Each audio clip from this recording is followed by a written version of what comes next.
Good afternoon. I'm going to start my presentation by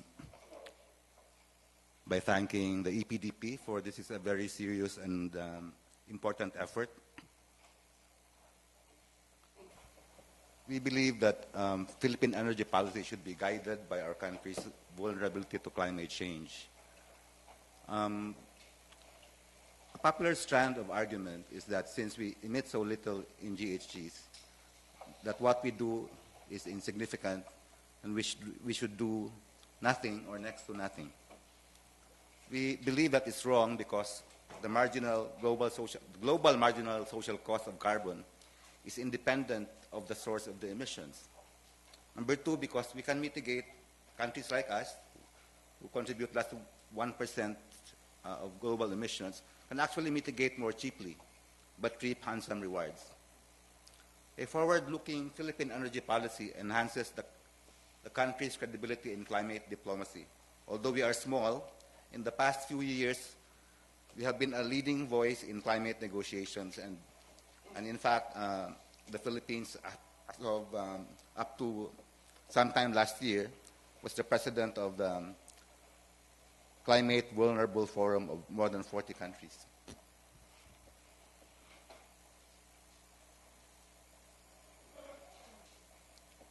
I will start by explaining where we agree with the EDP paper with some reservations.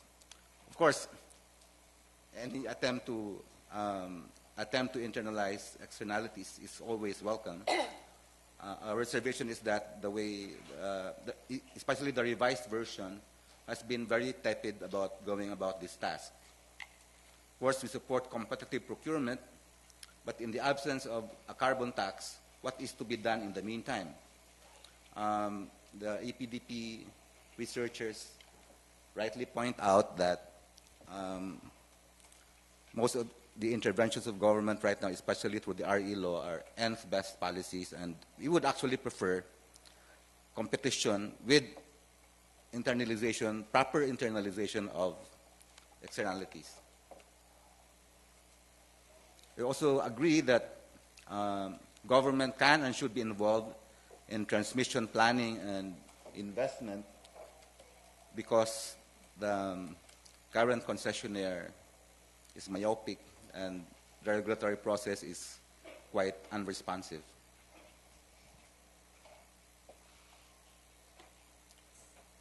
As for the co-ops, Dr. Fabelli has rightly pointed out that especially the small island co-ops have a morally hazardous procurement process because their subsidies are assured whatever the outcome of their procurement process.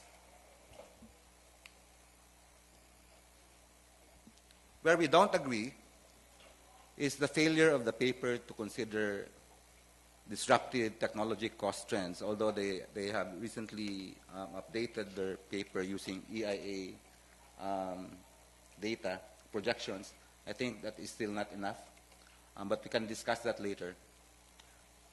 As a consequence of that, there's a failure to consider the potential stranded cost for captive ratepayers.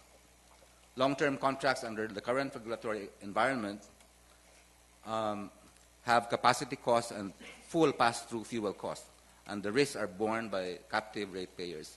And these are long-term contracts. If there are disruptions, which I will explain later, these costs may not be labeled exactly as stranded costs, but they are above economic costs which future ratepayers will have to face.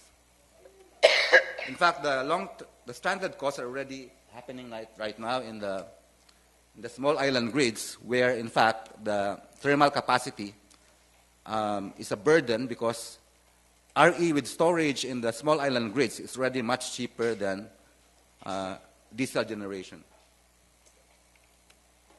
Where we also don't agree is the carbon pricing methodology adopted by the authors, and because there is a lack of internal consistency between assumptions and consequences.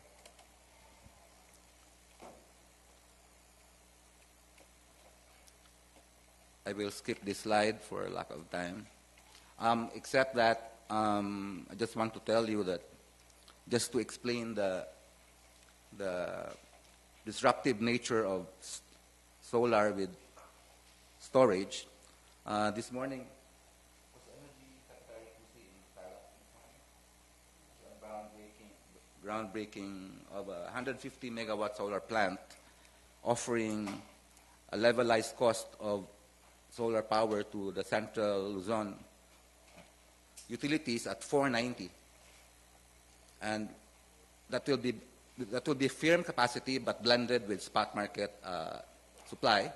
But the vision for that is it will eventually be firm capacity with help from batteries.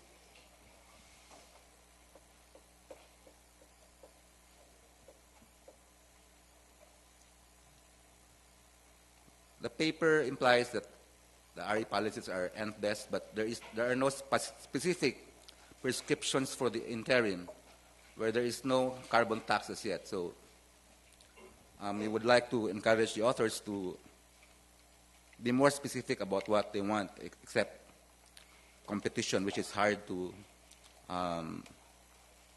implement.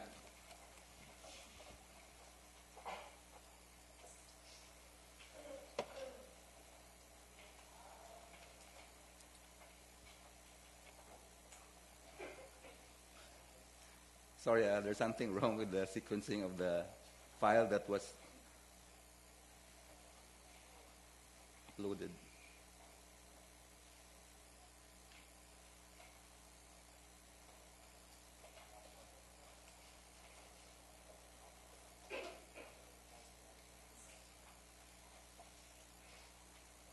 Okay, I'll just go straight to our main point, because we're a climate organization. The EDP paper uses a carbon pricing methodology based on a non-cooperative outcome, or one that assumes free riding will be the norm. But it fails to consider the consequences of this assumption. So if we just consider the effects on us of GHG gases, of course we will leave some of the effects to others and the effects of others on us. So that will be doomsday. And if we assume that methodology, we have to face up to the consequences of doing that. And I wonder why we should assume that for the next 25 years, given that the Paris Agreement will have a chance to evolve into a cooperative, into a binding and strong agreement with in a cooperative game espoused by the likes of Nordhaus and others, which are cited by the EPDP paper. It's just befuddling to me that we do not believe in economic theory, because there is a cooperative game where the outcome is cooperation and the solution of the climate problem. So if we insist on the non-cooperative methodology, then we should be ready to say that actually we are prepared to face the consequences in terms of economic growth if the climate problem is not solved. Else,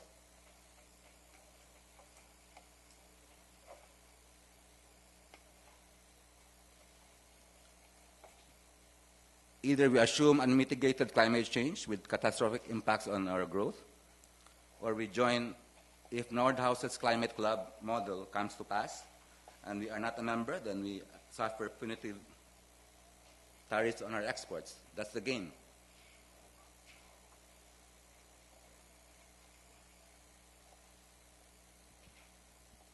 Or we join the club and adopt the social cost of carbon. I think that at the very least, we should have a scenario where the carbon price that we use in the simulation should increase gradually to the global social value. In fact, if we are able to meet the target of the Paris Agreement, there are already still dire impacts, and studies show that the vision of NEDA may not really be realistic. By the way, I have to point out that in the second version of the paper, the authors did not failed to incorporate local health effects, which they did in the first version. And the reason given for this revision is that the Philippine studies are wanting. And we really disagree with that, because there are local studies done in a sophisticated manner, even by big leaders, currently AID-funded research project.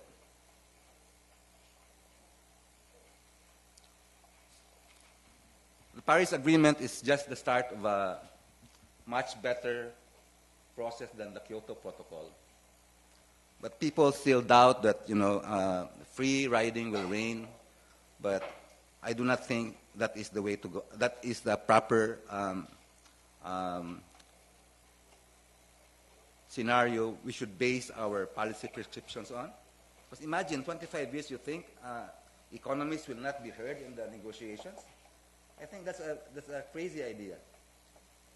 Because the cooperative game is based on Miss Elinor Ostrom's recognized insights on cooperation in the commons. And it is a very, very compelling game that we cannot ignore. Now I'd like to end with the energy policy challenges for the EPDP.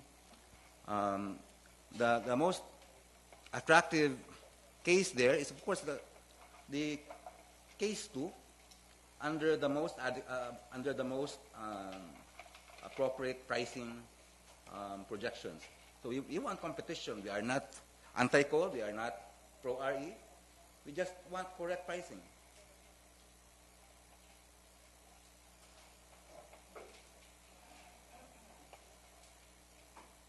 So that's self-explanatory, so I will end my comments. Thank you.